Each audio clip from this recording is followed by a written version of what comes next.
Bu QS düşmək bu fənn sahəsində, bu istiqamətdə çox uğurlu addımdır. Və bu münasibətlə bütün universitetimizi təbrik edirəm, bu kollektivini. Və xüsusən çox önəmlidir ki, kompüter elmləri sahəsində düşübdür. Çünki bilirsiniz ki, əsrimiz süni intellekt əsridir. Və kompüter elmlərinin əsas istiqaməti də süni intellektdir. Bu təbii ki, bizim universitet üçün çox vacibdir. Nəyə görə? Çünki əvvəlan bizimki texniki təmayüllü universitetdir. Amma kompüter elmləri deyəndə, bu xüsusən də bu süni intellektin inkişafı ilə tək texniki meyilli universitetlər üçün deyil, elə bütün universitetlər üçün əhəmiyyətlidir. Ümumiyyətlə, bu kompüter elmləri təkcə bir konkret dar deyil. O elə ki, bütün sahələrə, bütün ixtisaslara tətbiq olunur.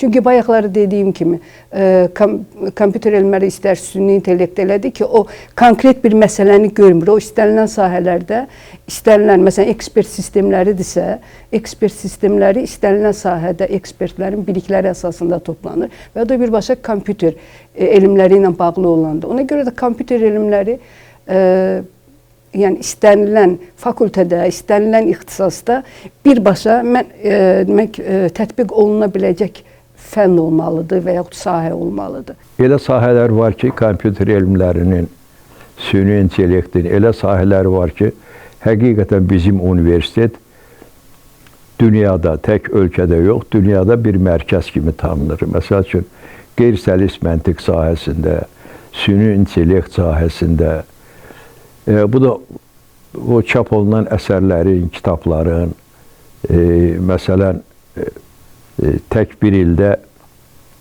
2025-ci ili götürsək, son 5 ili demirəm, Kübir, məsələn, informasiya elmləri jurnalında, o Kübir jurnaldır və dünyanın məşhur jurnaldır, orada Profesör Lütfizadə çap olunurdu, orada Bellman çap olunurdu, dünyanın məşhur aparıcı alimləri. Bizim məsələn 3-4-5 dənə orada məqalələrimiz və yaxud da 4 dildə süni intellekt sahəsində kitablarımız, dərslik İngilis, Rus, Azərbaycan, Özbək dillərində dərc olunubdur. Və bu universitetin düşünürəm ki, kollektivinin böyük uğurudur.